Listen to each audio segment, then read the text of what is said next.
Hello అందరికీ, ఎలా ఉన్నారు అందరూ? సో ఈరోజు మన ఛానల్లో స్పెషల్ అయితే టమాటో పచ్చడి. ఇది ఒక వారం రోజుల వరకు అయితే నిల్వ ఉంటుంది. చపాతీ, పూరి, ఇడ్లీ, దోశ, వడ, దేనికైనా టిఫిన్స్కి, రైస్లో కూడా చాలా బాగుంటుంది. సో ఇది ఎలా ప్రిపేర్ చేసేయాలో ఇప్పుడైతే చూసేద్దాం.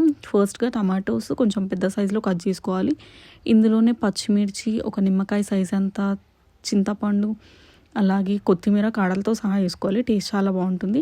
జీలకర్ర, ఎల్లిపాయలు, కొంచెం నూనె, పసుపు వేసుకొని మగ్గించుకోవాలి. ఇట్లా ఒక 20 minutes అయితే మగ్గించుకోవాలి.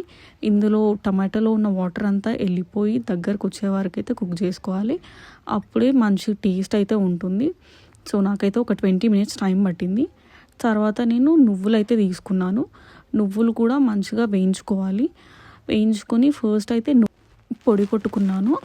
సో తర్వాత ఇందులోనే మంచిగా మగ్గించుకున్న టమాటోస్ కూడా వేసుకొని పేస్ట్ అయితే చేసేయాలి.